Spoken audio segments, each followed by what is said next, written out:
आज की मुरली है प्रातः क्लास 25 जून 1968।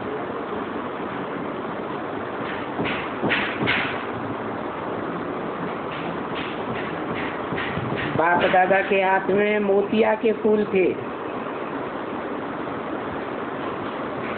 बाबा साक्षात्कार कराते हैं, ऐसी खुशबूदार फूल बनने हैं।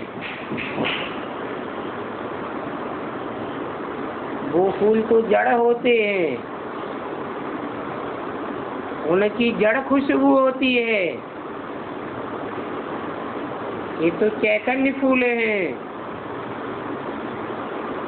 तो कौन सी खुशबू की बात है? दिव्य गुणों की खुशबुओं के फूल हैं, बच्चे जानते हैं। पहले भी हम फूल बने थे जरूर।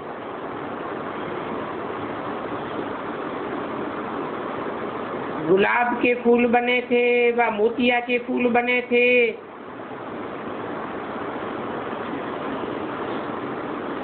कोई हीरे जैसे भी बने थे। पहले भी बने थे, अभी भी बन रहे हैं।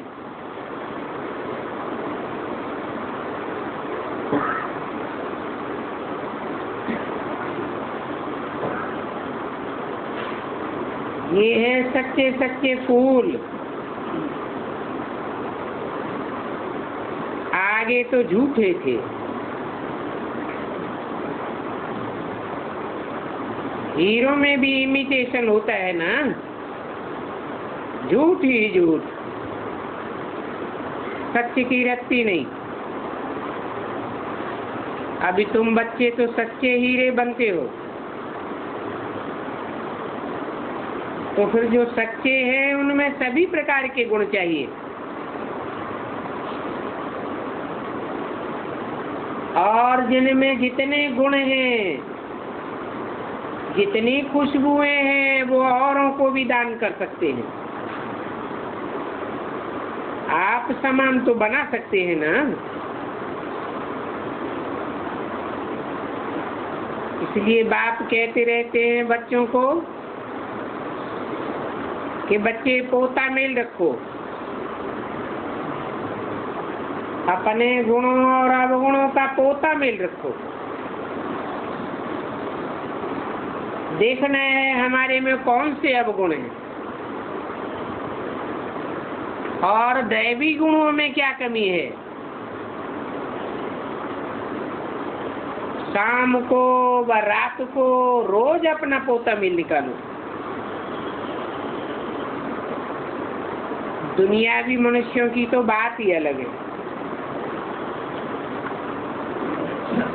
और तुम कोई दुनियावी मनुष्य नहीं हो।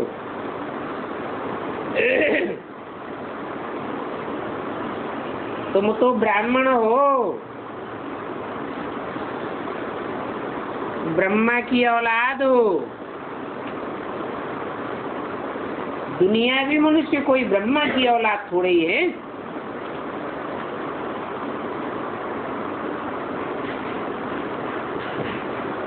भला मनुष्य तो सभी हैं,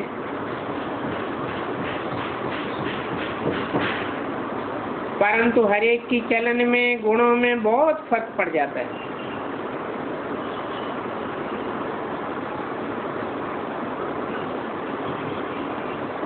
तुम जानते हो कि माया के राज्य में भी कोई कोई मनुष्य बहुत अच्छे गुणवान होते हैं, परंतु वो गुणवान बाप को तो नहीं जानते हैं।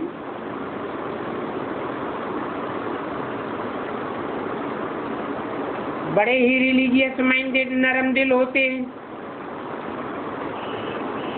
क्योंकि दुनिया में तो सभी प्रकार के मनुष्य रहते हैं और मनुष्यों के गुणों की वैरायटी है।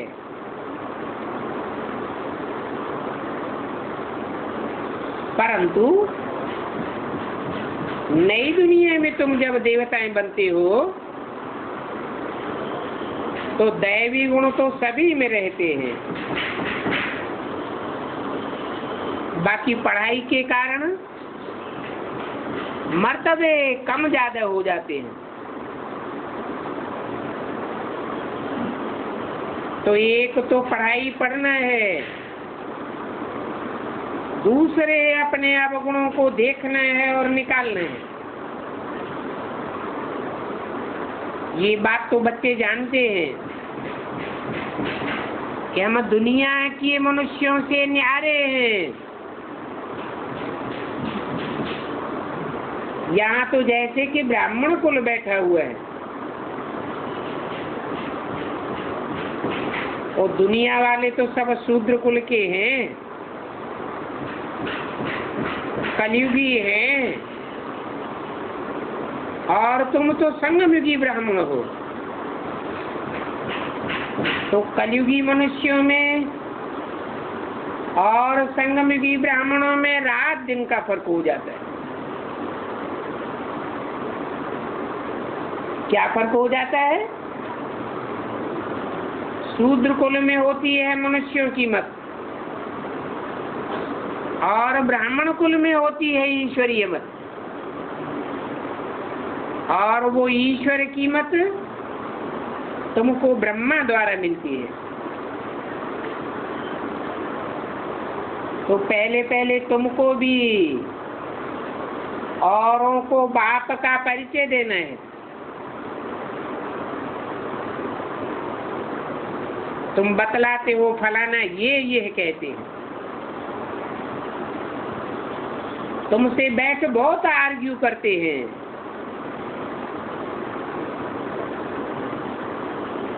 तो बाबा ने समझाया था कि तुम लिख दो, हम ब्राह्मण अथवा ब्रह्मा कुमार कुमारी सिर्फ ईश्वरीय मत को मानते हैं। आर्ग्यू करने की बात ही नहीं। तो वो समझ जाएंगे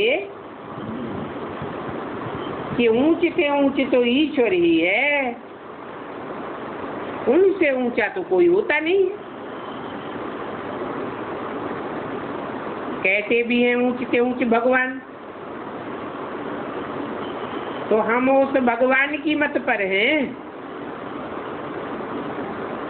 और हम मनुष्य मत पर चलते भी नहीं हैं। हम ईश्वरीय मत पर चल करके देवता बनते हैं। मनुष्य मत पर हम जन्म जन्मांतर चले और नीचे गिरते गए। अभी हम मनुष्यों की मत छोड़ते जाते हैं। समझो बिल्कुल छोड़ ही दी है, फिर तुमसे कोई भी आर्ग्यू कर नहीं सकता। कोई कहे ये बात तुमने कहाँ से सुनी, किसने सिखलाया है? तुम कहेंगे हम तो ईश्वरीय मत पर हैं, और ईश्वर कोई प्रेरणा से पढ़ाई नहीं पढ़ाते हैं। अगर प्रेरणा से पढ़ाई पढ़ाते हो तो भगवान को इस सृष्टि पर आने की दरकार ही नहीं। ईश्वरीय प्रेरणा और ईश्वर की मत दोनों में रात दिन का फर्क हो जाता है। परंतु हमारी प्रेरणा की तो बात ही नहीं है। हम तो डायरेक्ट ईश्वरीय मत पर हैं। हर बात को वेरीफाई कराते हैं।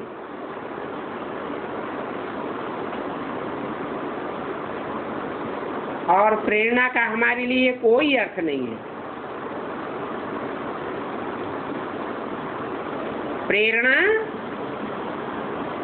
अर्थात विचार,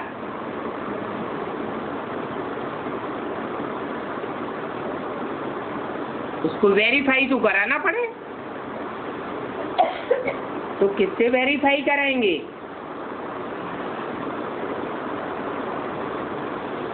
जब तक भगवान ना आवे तब तक एग्जैक्ट वेरीफाई तो कोई कर न सके। तो बोलो, बस हम तो डायरेक्ट ईश्वर की मत पर अभी चलते हैं, इसमें प्रेरणा आदि की बात नहीं है।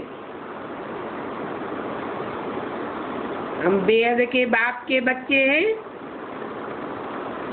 और हम डायरेक्ट ईश्वर से समझे हुए हैं। बोलो, भक्ति मार्ग के शास्त्रों की मत पर हम बहुत समय चले, अभी तो हमको ईश्वर की मत मिलती है। भक्ति मार्ग के शास्त्र हैं मनुष्यों की मत, क्योंकि मनुष्यों ने ही लिखे हैं, वो अलग चीज है। ये तो ज्ञान मार्ग है, जो ज्ञान भगवान बाप ही आकर के सिखाते हैं, वो ही ज्ञान का सागर है। और मनुष्य आत्माएं तो जन्म मरण के चक्र में आती रहती हैं, उनको तो सृष्टि के आदि मध्य अंत का कोई ज्ञान होता ही नहीं है। मनुष्य जन्म लेने के बाद पूर्व जन्मों की सारी बातें भूल जाता है, और भगवान तो गर्भ से जन्म लेते ही नहीं है, वो जन्म मरण के चक्र में आते ही नहीं है, इसलिए भूलने की तो बात ही नहीं। तुम बच्चों को तो बाप की ही महिमा करनी है। बाप ज्ञान का सागर है, जन्म मरण के चक्र से न्यारा है। तो पहले पहले ये बात बुद्धि में बिठानी कि हम डायरेक्ट ईश्वर की मत पर हैं,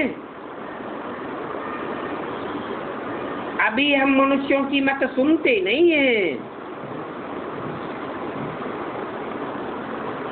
क्योंकि मनुष्यों की मत पर तो चलते चलते आज दुनिया का ये हाल हो गया है।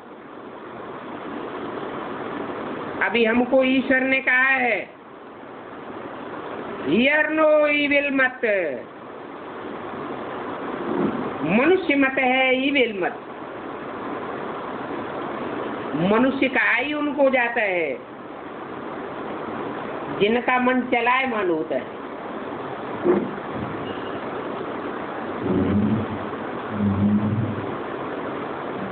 मन की चंचलता बंद हो जाए तो देवता कहा जाता है। तो बाप कहते हैं सीनो मनुष्य मत। इसके लिए सदैव अपन को आत्मा देखो, दूसरों के भी शरीर को न देखो। ये तो पतित शरीर हैं और सब विनाशी हैं। इन शरीरों में जो आत्माएं हैं वो अविनाशी हैं। तो पतित को क्या देखना है? हमारी ये आंखें भी पतित हैं। अभी हमको बाप ने तीसरा नेत्र दिया है, तो तीसरे नेत्र से, ज्ञान के नेत्र से आत्मा को देखो। ये शरीर तो पतित का पतित ही है। ये शरीर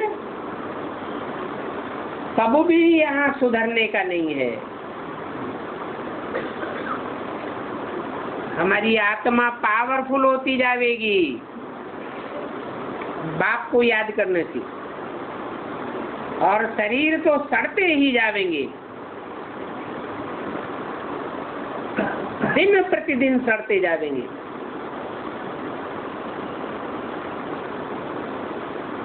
इस दुनिया में सुधरती तो है आत्मा, आत्मा ही अविनाशी है। इसलिए बाप कहते हैं सी नो इविल, इस तामसी शरीर को भी नहीं देखना है। देह सहित जो भी देह के संबंध हैं भिन्न भिन्न प्रकार के, उन सब संबंधों को भूल जाना है। बाकी याद क्या करना है? याद करना है आत्मा को, सिर्फ आत्मा को देखो और एक परमात्मा बाप से ही सुनो और कोई की बात को कान पर न धरो। परंतु इस बात में बड़ी मेहनत है। तुम फील भी करते हो कि ये बड़ी सब्जेक्ट है।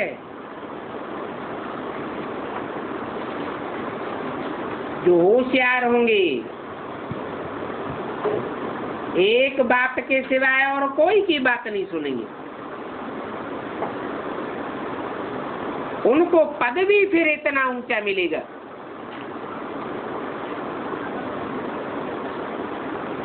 सेकंड में जीवन मुक्ति मिल सकती है, परंतु फिर अगर ऐसा पुरुषार्थ नहीं करेंगे, गफलत करते रहेंगे, औरों की बातों को भी कान पर धरते रहेंगे, श्रेष्ठ पुरुषार्थ न किया तो फिर सजाएं भी बहुत खानी पड़ेंगी।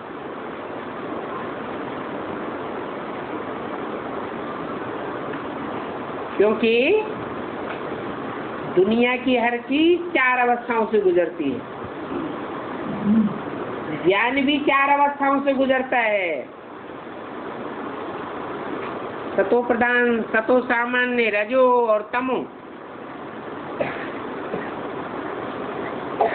अगर एक बात की न सुन करके औरों से भी सुना तो बेविचारी ज्ञान हो जाएगा।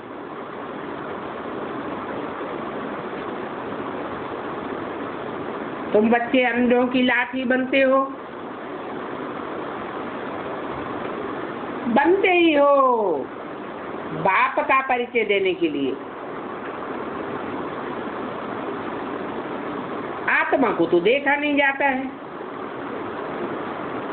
आत्मा को तो जाना जाता है। क्योंकि ये आत्मा कितनी छोटी है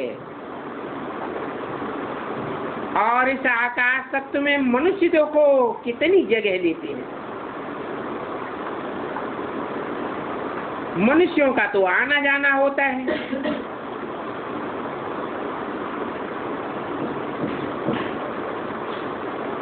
आत्मा कहाँ आती जाती है? इन आत्माओं के रहने की जगह कितनी छोटी होगी, विचार की बात है। आत्मा कितनी अति सूक्ष्म है, तो इन आत्माओं का झुंड कितना होगा, कितना छोटा झुंड होगा। शरीरों की भेंट में तो आत्मा कितनी छोटी है, कितनी छोटी जगह लेगी। और तुम जीवात्माओं को रहने के लिए तो कितनी जगह चाहिए, बहुत जगह चाहिए।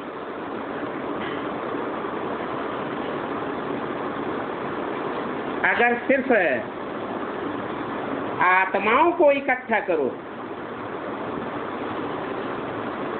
तो उनके लिए एक फरलांग भी नहीं होगा।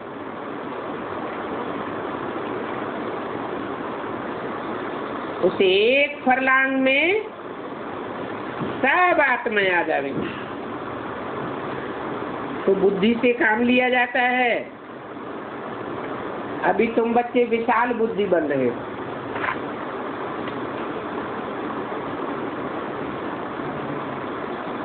पच्चीस जून 1968 की वाणी का दूसरा पेज। मनुष्य तो कह देते हैं परमात्मा नाम रूप से न्यारा है।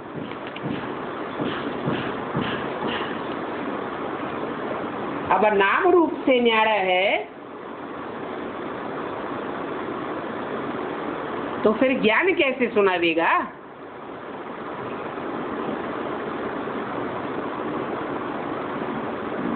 ज्ञान के बिना तो गति सदगति भी नहीं हो सकती।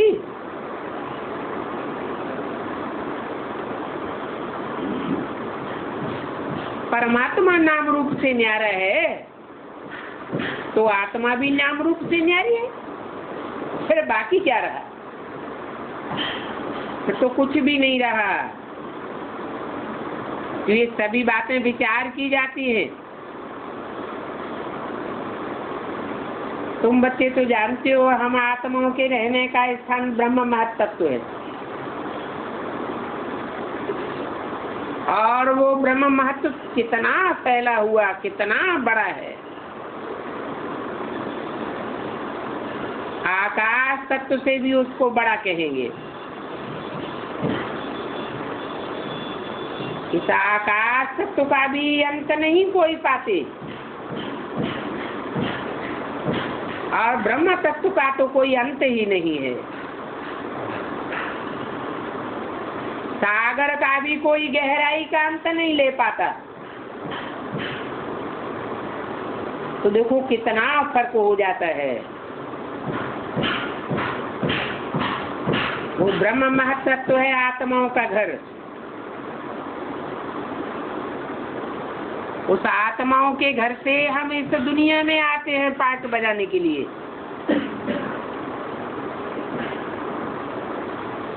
तो हम आत्माओं को कितना बड़ा शरीर मिलता है, कितनी कर्मेंद्रियां हैं और उन कर्मेंद्रियों से क्या क्या करते रहते हैं। इन बातों पर विचार करने से भी बाप याद आता है, क्योंकि बाबा सभी बातें नई दुनिया के लिए समझाते हैं और फिर बताने वाला भी नया बाप है। नया नया ज्ञान देते हैं और नई दुनिया की स्थापना करते हैं।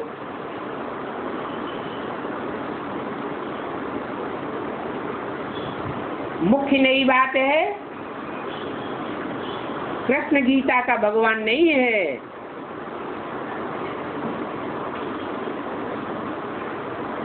गीता का भगवान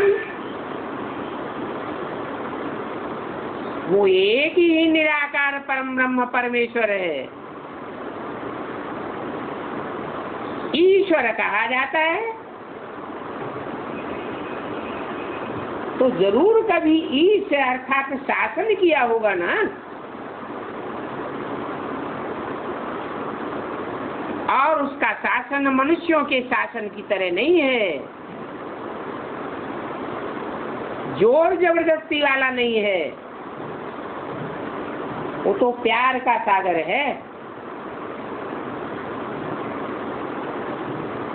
बाकी रचयिता और रचना के आदि मध्य अंत का ज्ञान उस बाप के सिवाय और कोई बता ही नहीं सकता। तो मनुष्य तो बेचारे कुछ भी नहीं जानते।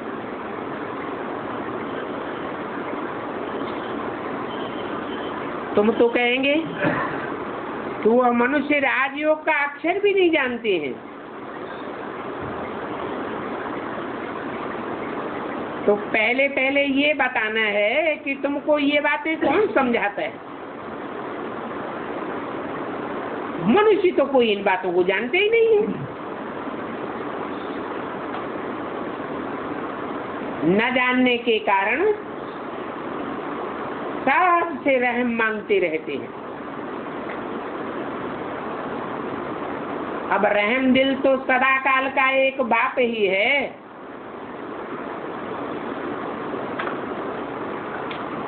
हमारी आत्मा में भी इतनी दम नहीं है कि हम अपने ऊपर रहम कर सके। रहम करने का तरीका जानते ही नहीं। अभी तुम बच्चों को तो बहुत ताकत मिलती है। तुमने बाप से वर्षा लिया है और कोई से रहमदिल नहीं बनते हो। कोई को रहमदिल कहा ही नहीं जाता है। कोई भी मनुष्य मात्र को देवता नहीं कहा जा सकता। हाँ, बाप आकर मनुष्य से देवता बनाते हैं तो वो एक बाप ही रहमदिल है जो मनुष्य को देवता बनाते हैं। बाकी मनुष्यों की तो सब काग बिस्टा समान रहमदिल है। इसलिए कहते हैं परम पिता परमात्मा की अपरम अपार महिमा है। उस महिमा का पारावार नहीं है।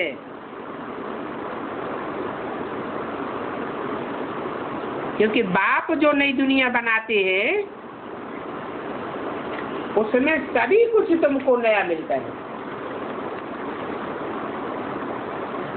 नया नया सतो प्रधान सुखदाई होता है।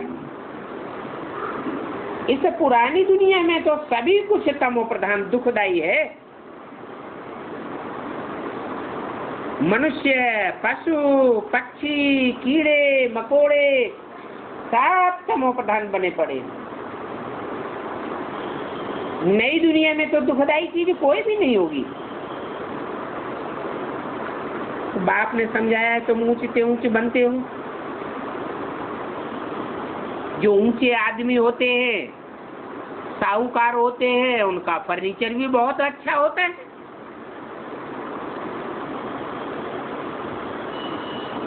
तो नई दुनिया में जो ऊंचे ऊंचे देवताएं होते हैं उनकी हर चीज ऊंची होती है। तुम ये भी जानते हो कि ऊंचे से ऊंचा तो भगवान गाया हुआ है।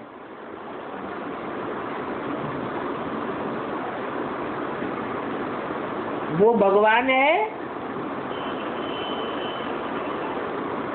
आत्मा का बाप।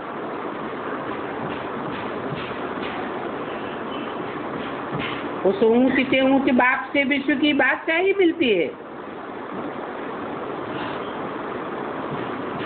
तो बाप कहते हैं मैं तीरी पर बहिष्ठ लेकर के आया हुआ हूँ। तीरी हथेली को कहा जाता है।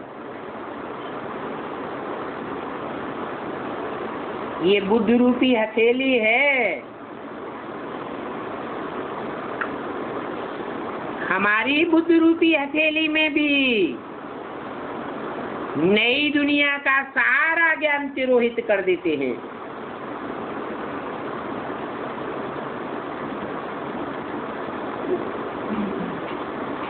वो साधु संत आदि तो तीरी से कैंसर निकालते हैं। बाप कहते हैं यहाँ ऐसी चमत्कार की कोई बात नहीं है। यहाँ तो पढ़ाई की बात है और ये सच्ची रियल पढ़ाई है। तुम समझते भी हो कि हम पढ़ाई पढ़ रहे हैं और पढ़ाई पढ़ने के लिए पाठशाला में जाते हैं।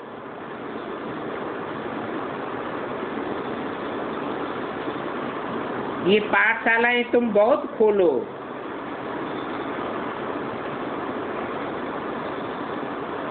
तो लोग तुम्हारी एक्टिविटी को देखें। कोई उल्टी चलन चलते हैं तो नाम बदनाम कर देते हैं। फिर लोग कहेंगे ये कैसी इनकी ईश्वरीय गीता पाठशाला है। कोई मानेगा नहीं। इस गीता पाठशाला में ईश्वर पढ़ाते हैं। तुम जानते हो जो देह अभिमानी होते हैं उनकी एक्टिविटी ही अलग हो जाती है। लोग ऐसी एक्टिविटी देखेंगे तो फिर सभी प्रकार के कलंक लगाते रहेंगे। समझेंगे कि इनकी एक्टिविटी में तो कोई फर्क नहीं है, तो गोया बाप की निंदा कराई ना, सारा दोष उन पर आ जाता है। 100 गुना पाप चढ़ता रहता है। भक्ति मार्ग में जो पाप कर्म करते थे वो तो 1 गुना पाप बढ़ता है। और यहाँ ईश्वर बाप को पहचानने के बाद, बाप का परिचय दूसरों को देने के बाद, अगर ऐसी उल्टी एक्टिविटी करते हैं तो 100 गुना दोष पड़ जाता है। तो जिनके ऊपर 100 गुना दोष चढ़ता रहेगा उनकी अवस्था नीचे गिरेगी या ऊपर उठेगी? तो बच्चों में गुण बहुत अच्छे चाहिए। तुम जानते हो कि तुम्हारे कैरेक्टर्स बदलने में कितना टाइम लगता है, ये भी समझते हो कि कोई कोई के कैरेक्टर्स बहुत अच्छे फर्स्ट क्लास हो जाते हैं और उनके कैरेक्टर्स देखने में भी आते हैं। बाबा भी एक एक बच्चे को बैठ करके देखते हैं, इनकी कर्मेंद्रियां क्या क्या कर्म करती हैं, इनमें क्या क्या गुण हैं और क्या क्या अवगुण हैं। बाप की नजर गुण और अवगुण दोनों पर जाएगी।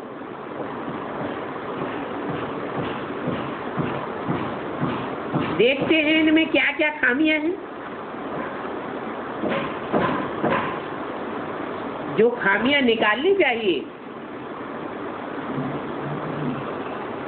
एक एक बच्चे की बैठ जांच करते हैं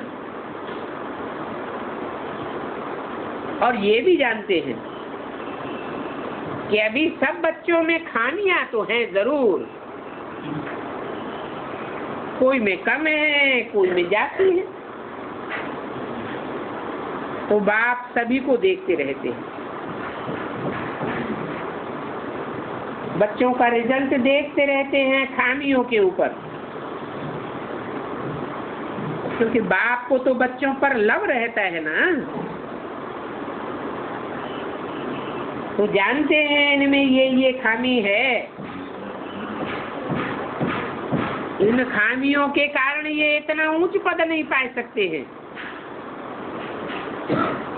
अगर खामियां नहीं निकलेंगी तो ऊंच पद पाना बड़ा मुश्किल है। कोई को देखने से भी मालूम पड़ जाता है।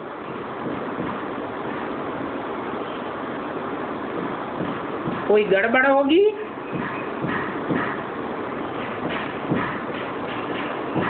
तो बाबा शिकल देख करके ही समझ जाएंगे।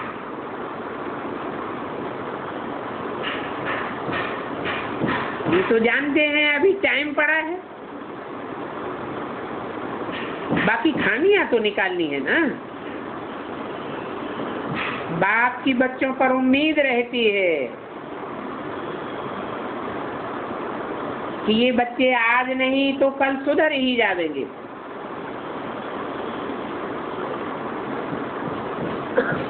तो कितना टाइम लग जाता है एक एक की जांच करने में। बाप की नजर एक एक की गुणों पर पड़ेगी।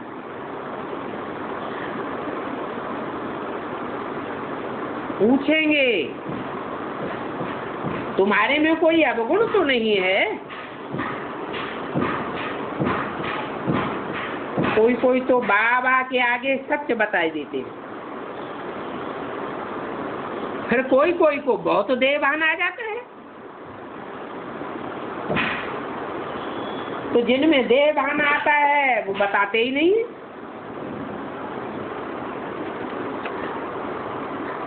बाप तो कहते हैं आप ही जो करे सो देवता, और कहने से करे सो मनुष्य, और अगर कहने से भी न कहे करे तो गधा। इसलिए रावण के सर के ऊपर गधा भी दिखाते हैं।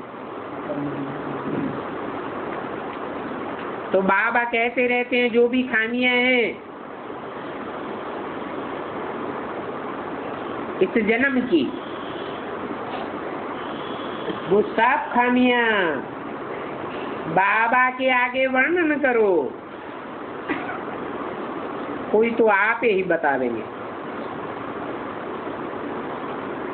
परंतु बाबा तो सभी को कह देते हैं कि खामियां सर्जन को बतानी चाहिए। शरीर की बीमारी बताने की बात नहीं कर रहे हैं। ये तो शरीर का कर्म भोग पूर्व जन्मों का हिसाब किताब चलता ही रहता है, परंतु अंदर की बीमारी बतानी है।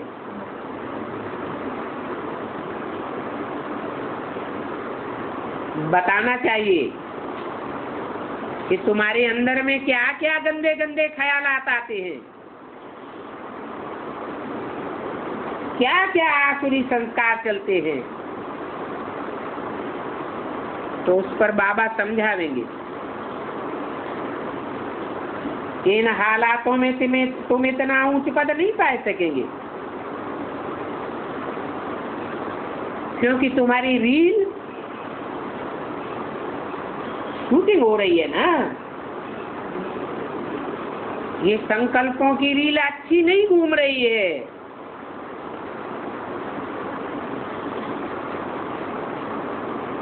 ऐसे फिर बाबा की बहुत निंदा कराते हैं। जब तक अवगुण न निकले मनुष्यों को शक पड़ता है कि ये कहते हैं हमको भगवान पढ़ाते हैं।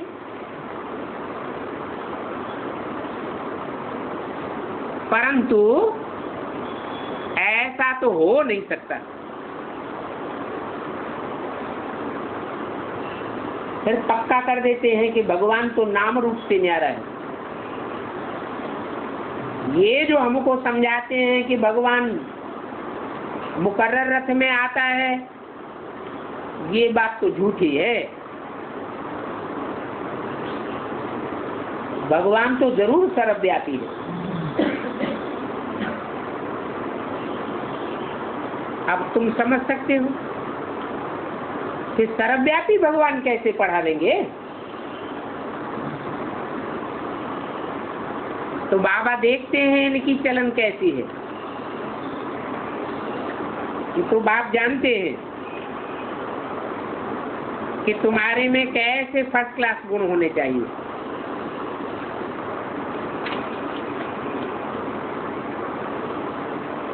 अगर अपने अवगुण छिपाते रहेंगे बाप से, तो तुम्हारा ज्ञान का तीर इतना कोई को नहीं लगेगा।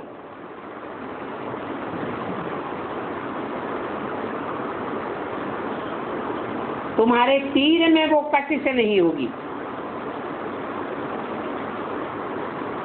इसलिए जितना हो सके अपन में अवगुण उनको निकालते जाओ, नोट करते जाओ हमारे में ये खामी है। तो वो खामियां दिल के अंदर खाती रहेंगी, नहीं तो बहुत घाटा पड़ जाता है। क्योंकि दिल खाती है, बार बार दिल में खाता है, तो संकल्पों की शूटिंग में खामी आ जाती है ना।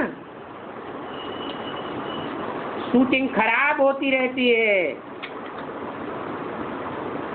जो अच्छे व्यापारी लोग होते हैं रोज अपना खाता निकालते हैं, आज कितना फायदा हुआ, कितना घाटा हुआ, रोज का देखते हैं ना। तो ये बाप भी कहते हैं कि रोज अपनी चाल को देखो, अगर नहीं देखेंगे तो बहुत अपना नुकसान कर देंगे।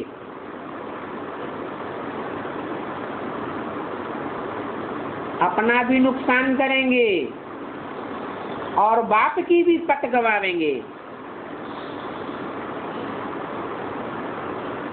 इसलिए भक्ति मार्ग में भी कहते हैं सदगुरु निंदक ठौर न पावे। परंतु भक्ति मार्ग में तो सदगुरु कोई को मिलता ही नहीं है, और उन भक्ति मार्ग के गुरुओं के पास कौन सी ठौर है। वो तो खुद ही अपना घर घाट छोड़ जाते हैं, जंगल में चले जाते हैं। ये तो भगवान बाप इस सृष्टि पर जब आते हैं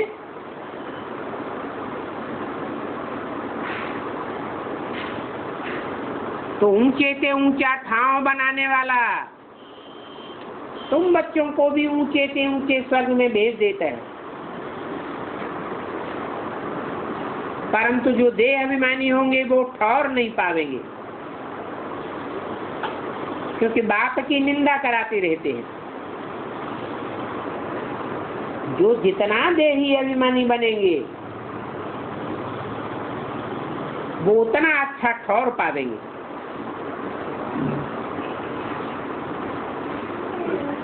बाप के घर में भी ऊंच पद मिलेगा।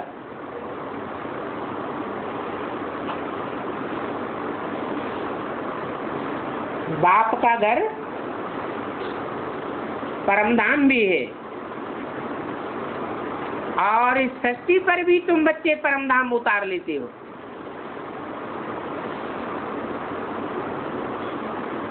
वहां सब आत्माएं नंबरवार जाकर के बैठेंगी।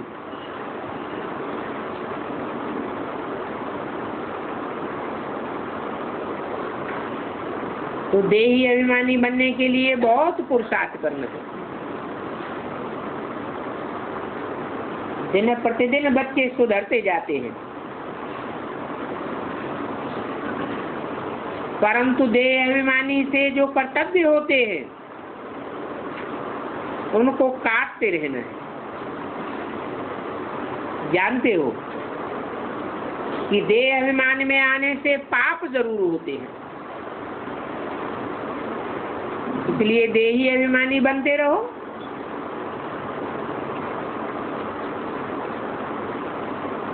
ये तो समझते हैं कि जन्म लेते ही तो कोई नहीं बन जाता है, और ये तो है ईश्वरीय जन्म। और यहाँ तो पढ़ाई की बात है, पढ़ाई में भी टाइम लगता है।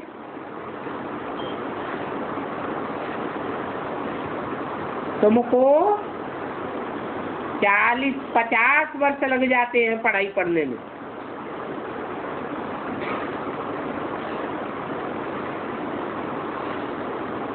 देह अभिमानी से आत्माभिमानी बनने में कितना लंबा समय लगता है। टाइम तो लगता है ना, ये भी तुम समझते हो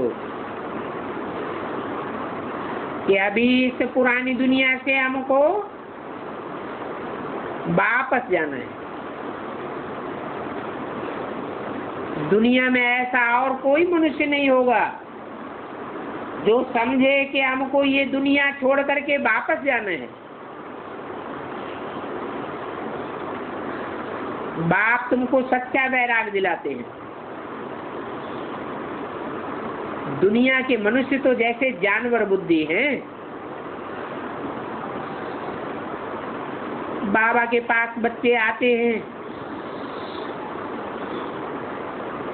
कोई 6 मास बाद आते हैं, कोई 3 मास बाद भी आते हैं। तो बाप देखते हैं इतने समय में क्या क्या इनकी उन्नति हुई है। दिन प्रतिदिन कुछ न कुछ सुधरते रहते हैं, या कुछ दाल में काला है। कोई पढ़ते पढ़ते पढ़ाई को छोड़ देते हैं, तो बाबा कहते हैं ये तुमने क्या किया। भगवान तुमको पढ़ाते हैं भगवान भगवती बनाने के लिए। इससे ऊंच पद कोई होता नहीं है, और तुम पढ़ाई को छोड़ देते हो। तुम तो बड़े ही कम वक्त निकले। अरे वर्ल्ड गॉड फादर पढ़ाते हैं, इसमें एब्सेंट होने की तो बात ही नहीं होना चाहिए। परंतु माया कितनी प्रबल है।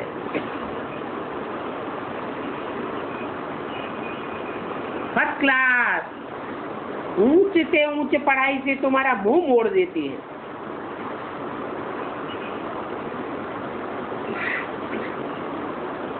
बहुत बच्चे हैं जो ऐसे ही चलते रहते हैं,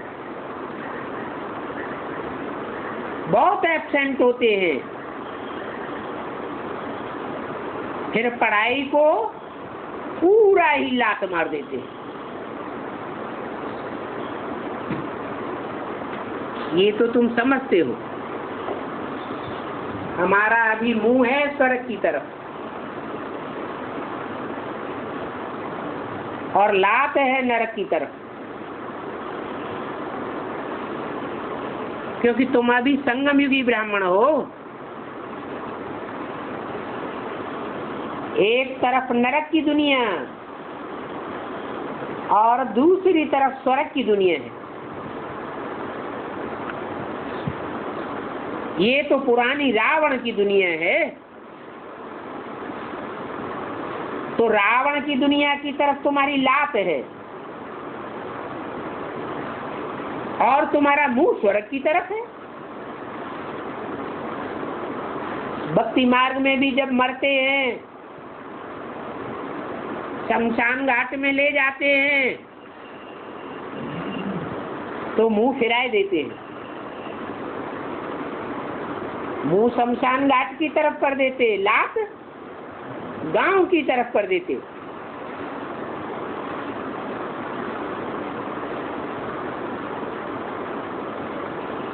तो इन भक्ति मार्ग की बातों में तुम बच्चों का अच्छा मंथन भी चलना चाहिए कि ऐसा क्यों करते हैं। अभी तुम तो जानते हो कि हम शांति धाम सुख धाम जरूर जाएंगे। बच्चों को ये याद रखना पड़े, टाइम तो बहुत थोड़ा है, और फिर कल शरीर छोड़ जावे तो कोई बड़ी बात नहीं है। शरीर छोड़ा और बाप की याद ना हुई तो अंतकाल जो स्त्री से मेरे बल बल योन मिले,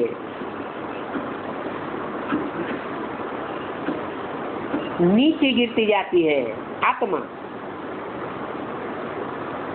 तो पुरुषार्थ करना है, इसलिए बाप समझाते तो बहुत हैं। बहुत मेहनत करनी है अपने साथ, और समझाने वाला बाप गुप्त है।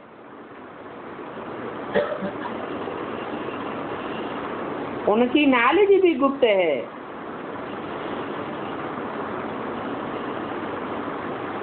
तो ये भी जानते हैं कल पहले जिसने जितना पुरुषार्थ किया है वो ही कर रहे हैं ड्रामा अनुसार, और बाप भी कल पहले में सल समझाते रहते हैं। इशारे की पढ़ाई है। जो देव आत्माएं हैं उनके ही पल्ले पड़ती है। इस पढ़ाई पढ़ने में कोई फर्क नहीं पड़ सकता। बाप समझाते हैं कि बाप को याद करते रहो तो तुम्हारे विकर्म विनाश हो जाए। इतनी याद करो जो अंत में सजाएं न खानी पड़े।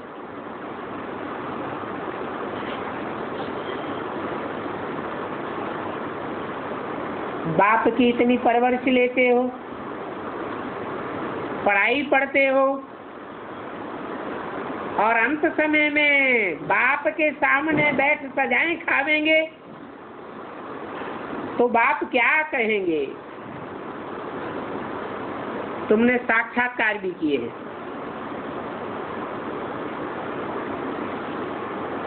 और सजाएं खाते समय भी साक्षात्कार कराते जाएंगे। उस समय तुम बाबा के सामने सर भी नहीं उठाए सकेंगे।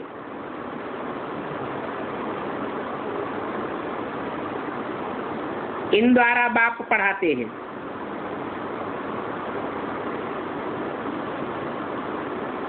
तो जिनके द्वारा बाप पढ़ाते हैं उनका ही साक्षात्कार होगा।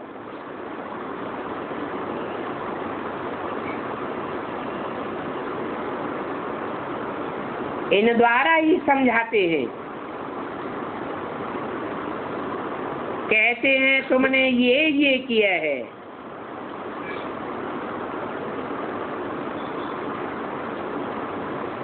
फिर उस समय बहुत रोएंगे, बहुत चिल्लावेंगे, बहुत अफसोस भी करना पड़ेगा।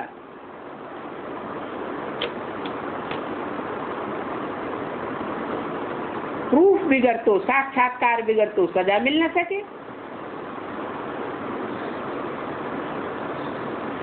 कहेंगे तुमको इतना समझाते थे, इतना पढ़ाते थे, फिर भी तुमने ऐसे ऐसे काम किया। जैसे बाबा ने मिसाल बच्चों को बताया,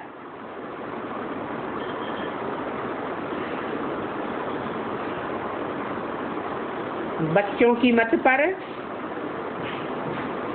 बच्चियों को काम कटारी पर बिठाए कत्लेआम करवाई दिया।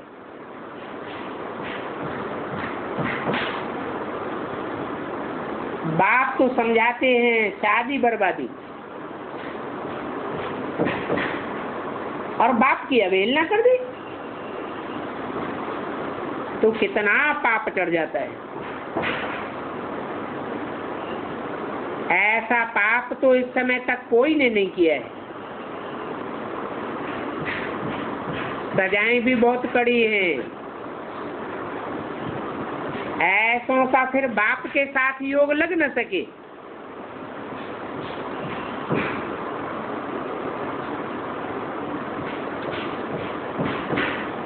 तुम भी इन बातों को समझते हो कि रावण संप्रदाय की मत पर हमने कितने पाप किए हैं। लोकलाज में आकर के बच्चों की शादियां कराते हैं ना, बच्चियां शादी नहीं करना चाहती हैं तो भी जबरियन उनकी शादी कराते। तो रावण मत पर शादी कराई ना। पूज्य से पुजारी बन पड़ते हैं। तुम 63 जन्म बाप को सर्वव्यापी कहते आए हो।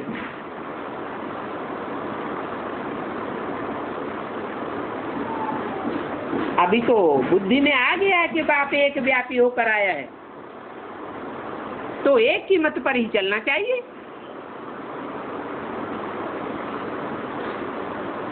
और मनुष्यों की मत पर क्यों चलना चाहिए? ये तो बाप की तुम पहले नंबर की इंसल्ट कर देते हो। और इस इंसल्ट का बहुत हिसाब किताब बन जाता है। तो बाप डोरापा देते हैं कि तुमने अपने आप को कैसे चमाट मारी है।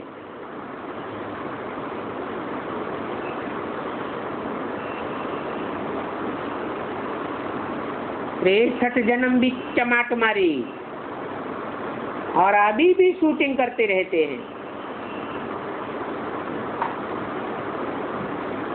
हिंदू तो कोई धर्म है नहीं। कितने बेसमझ बन पड़े हैं। ये भी जानते हो कि भारतवासी ही कितना गिरे हैं। तो बाप आकर के समझाते हैं। इस समझाने से तुमको कितनी समझ मिली है। तो भी बच्चे नंबरवार समझते हैं। ड्रामानुसार आगे भी ऐसे ही इस समय तक क्लास की है और जितना जिसने क्लास की है उसकी ऐसी ही रिजल्ट रही है। बाप बतावेंगे तो सही ना।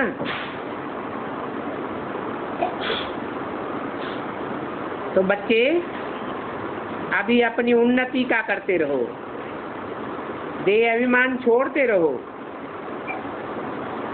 माया ऐसी है जो देही अभिमानी बनने नहीं देती। ये बड़ी कड़ी सब्जेक्ट है। क्या देही अभिमानी बनने की, अपन को आत्मा समझने की और दूसरों को भी आत्मिक रूप में देखने की।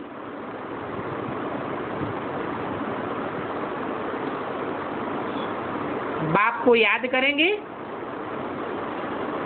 तो सारे पाप भस्म हो जाएंगे। तुम सतोप्रधान बन जाएंगे। कितनी फर्स्ट क्लास सीधी बात है।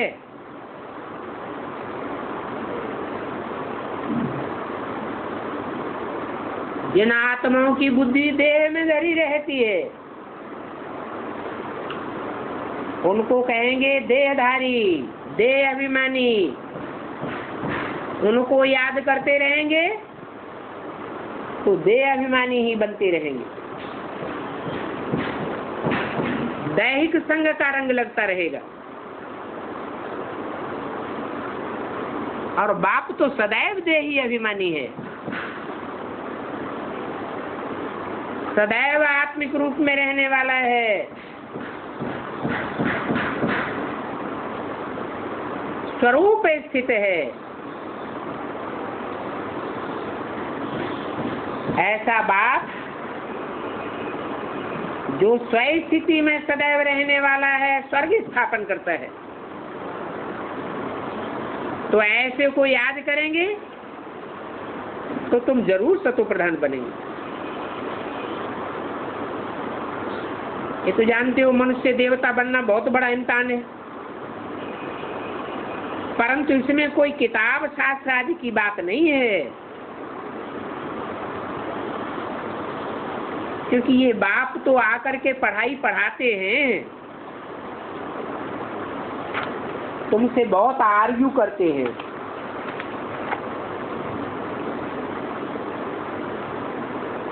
तो तुमको बोलना चाहिए कि तुम किसकी मत पर बात करते हो। 25 जून 1968 की वाणी का 4था पेज। मनुष्य सब चलते हैं मनुष्यों की मत पर। मनुष्य तो मन चले होते हैं।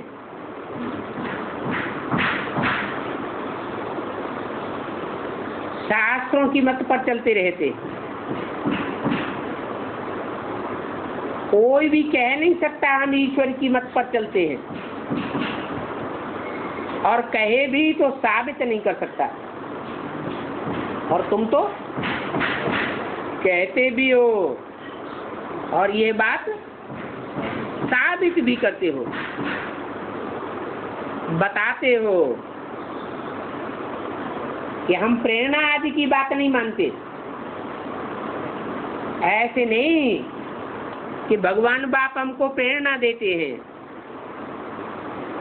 नहीं,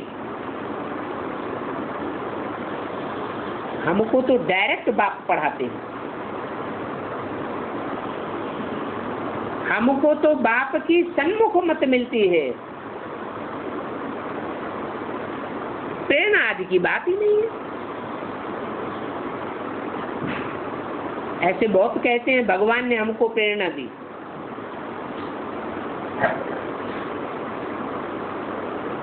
भगवान हमारे अंदर को जानते हैं। कोई कोई बच्चे भी हैं जो बाबा से कहते हैं कि आप तो सभी कुछ जानते हो। अब बाबा को एक एक के दिल के अंदर की बात जानने की क्या जरूरत पड़ गई। बाबा तो कहते हैं मैं तो तुम्हारा पोता मेल तुमसे पूछता हूँ। अगर जानता होता तो पूछने की क्या दरकार। ये तो हम जानते हैं कि तुम बच्चे ही कितने जंगली बन पड़े, उल्लू पाजी बन पड़े। इसमें सभी कुछ आ जाता है, ये बात भी मैं जानता हूँ। तो बाकी फिर मैं क्या पूछूं, क्या होगा। बच्चे समझते हैं बाबा तो ठीक ही कहते हैं। पहले तो हम बंदर से भी बदतर थे। कहाँ वैश्यालय और कहाँ शिवालय, कहाँ वो मनुष्य पढ़ाते हैं और कहाँ ये सभी आत्माओं का बाप हमको बैठ पढ़ाते हैं। तुम जानते हो हम कितनी मेहनत करते हैं, परंतु भगवान पढ़ाते हैं। इस बात का अगर निश्चय हो जाए तो फिर हम उससे ही पढ़ेंगे।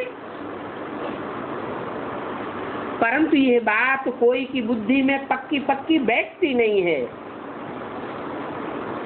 आज निश्चय पक्का होता है, कल माया निश्चय को हिलाई देती है। इतनी प्रदर्शनी की, क्या तुम समझते हो कि किसी को निश्चय हुआ होगा? एक को भी नहीं हुआ। भगवान पढ़ाते हैं, ये किसको भी निश्चय नहीं हुआ। अच्छा समझो किसी को निश्चय भी हो, अगर निश्चय हो जाए तो निशानी क्या होगी?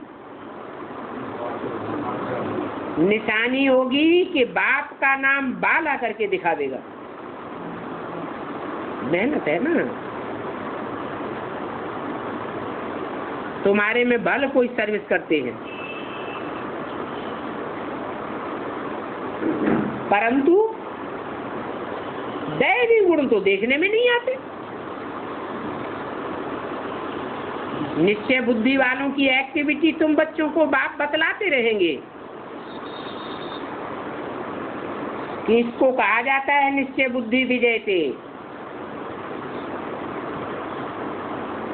ऐसे निश्चय बुद्धि बाप को बहुत ही लव करेंगे, क्योंकि बच्चे जानते हैं बाबा हमारी तकदीर को बहुत ऊंच बनाते हैं। ऐसे बच्चों की निशानी है कि बाप का बच्चा बन करके फिर कभी भी रोएंगे नहीं। क्या अगर रोते हैं तो जैसे कि इनको बाप के ऊपर निश्चय ही नहीं है। अगर रोते हैं तो कौन कहेंगे कि इनको बाप मिला है।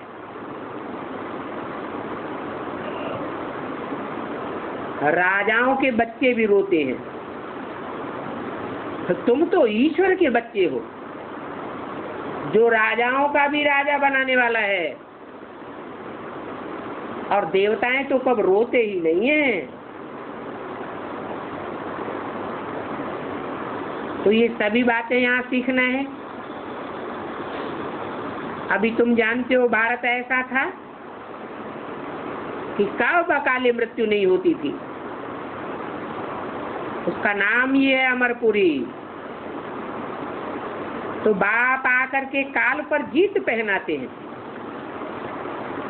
वहां नई दुनिया में कोई को भी काल का डर नहीं होगा। यहाँ तो कितना डरते हैं। तुम्हारी जब वो अवस्था हो जाएगी तो तुम खुशी खुशी शरीर छोड़ेंगे। बस अभी तो हम जाते हैं, परंतु ऐसी अवस्था पिछाड़ी तो होगी।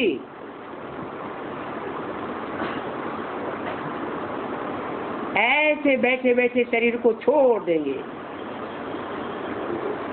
ऐसे नहीं कि सोए हुए रहेंगे। तुम जानते हो कि जो सेकंड ग्रेड वाले सन्यासी होते हैं वो भी ऐसे बैठे बैठे शरीर छोड़ देते हैं,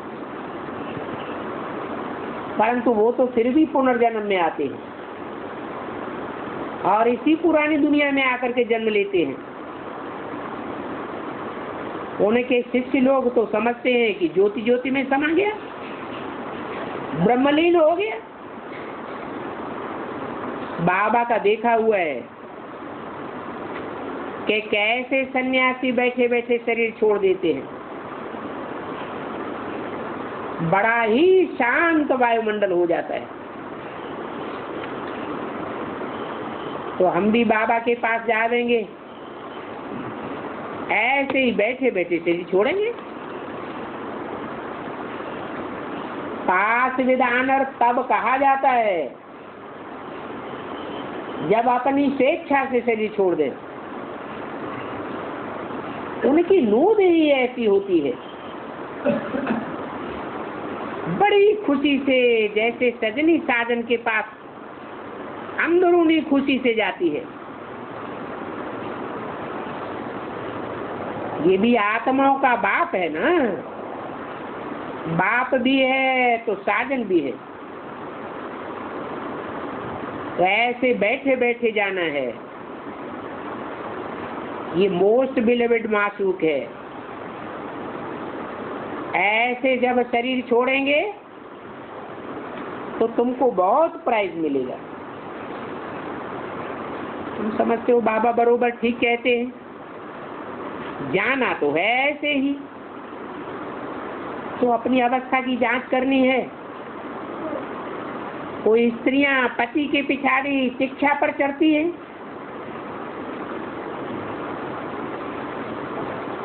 वो कितनी निडर होती हैं। उनको शिक्षा पर चढ़ने से कोई रोक भी नहीं सकता। फिर अगले जन्म में जाकर अपने पति से मिलती है, मनोकामना पूरी हो जाती है। परंतु वो तो एक जन्म के लिए है। आगे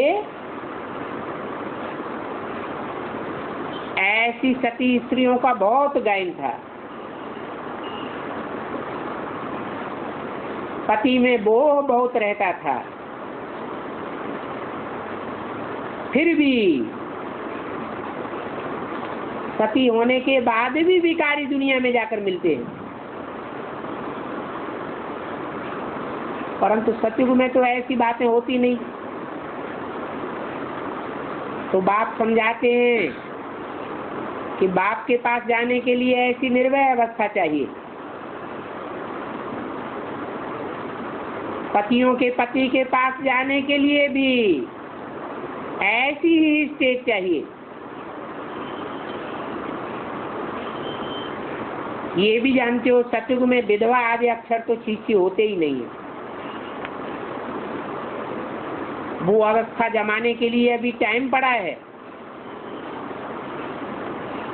जब लड़ाई का टाइम फाइनल आ जाता है तब वह अवस्था कंप्लीट जम जाती है। तो जानते हो कलयुग से फिर सतयुग कैसे आना चाहिए। बाकी तो सभी अपने घर चले जाते हैं, आत्मा कहती है हम जाते हैं अपने स्वीट होम खुशी से। तो जानते हो पुरुषार्थ करने से क्या नहीं हो सकता है।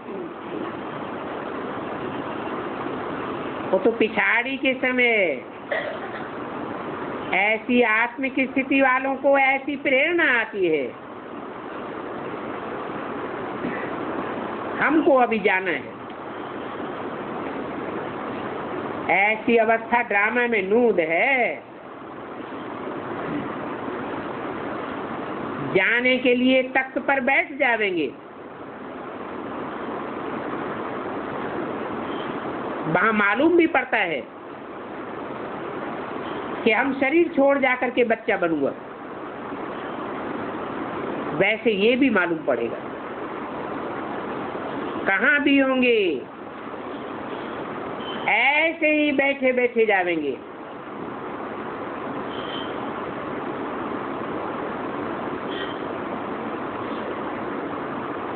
रास्ता चलते चलते थोड़े ही शरीर छोड़ देंगे। बड़ी मीठी अवस्था चाहिए। दिन प्रतिदिन तुम बच्चों को बहुत खुशी होती रहेगी। उस समय गाया जाता है मिरुआ मौत मलू का शिकार। मिरवा जानवर को कहा जाता है। जो जानवर बुद्धि है, जो भगवान बाप को नहीं पहचान पाते, उनकी मौत होती रहेगी। और तुम बच्चे तो शिकारी बन करके शिकार करते रहेंगे। शिकारी को जब शिकार मिलता है तो कितना खुश होता है। ये शंकराचार्य तो सत्य कहते हैं। ये ब्रह्मा कुमार कुमारियां हिंदू धर्म का नाश चाहती हैं, परंतु कैसे विनाश चाहती हैं, फिर क्या होगा, ये बात थोड़ी समझ सकते हैं। अच्छा, मीठे मीठे सिकीले बच्चों को रूहानी बाप दादा का याद प्यार गुड मॉर्निंग।